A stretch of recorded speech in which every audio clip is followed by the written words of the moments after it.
नमस्कार, स्वागत बा आप सभी दर्शक लोगन के। तो अभी अभी आप लोग एगो वीडियो देखनी, जौन वीडियो बा भोजपुरी ना बॉलीवुड के। जी हाँ, बॉलीवुड फिल्म बच्चन पांडे काले रिलीज भइल बाड़ी और ई फिल्म के अभी हम देखत रहनी और जौन देखे के बाद हमरा सामने के जो नज़ारा आयल सोचनी आप लोगन के भी दिखा दीजिए। हाँ, ई फिल्म में खेसारी लाल यादव जी बाड़े। जी हाँ, बच्चन पांडे फिल्म में खेसारी लाल यादव जी लेकिन कोनो एक्टिंग ना कैले बड़े उनकर फिल्म के पोस्टर बाजियाँ आप लोग ये सब सामने स्क्रीन पर तस्वीर देख सकतानी।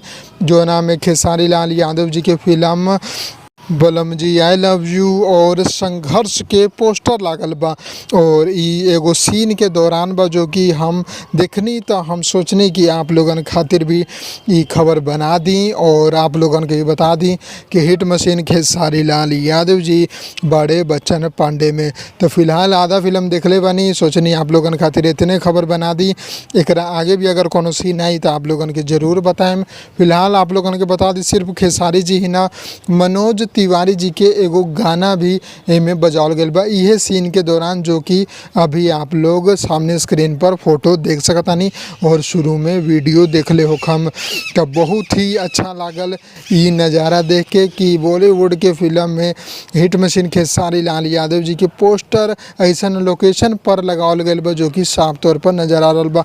बहुत सारा फिल्म के पोस्टर बा लेकिन संघर्ष और बलम जी लव यू के पोस्टर साफ साफ नज़र आ रहल बा। तो आप लोगन के ये अपडेट कैसा लागल कमेंट बॉक्स में बताई।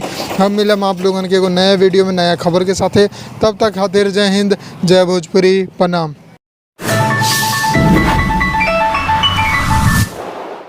लाल बटन के दबा के अपने के चैनल के सब्सक्राइब कर ली और सभी खबर सबसे पहले देखे खातिर एक घंटे के बटन के भी दबा दी ताकि जितना भी खबर डालम आप सबसे पहले फ्री में देख लें।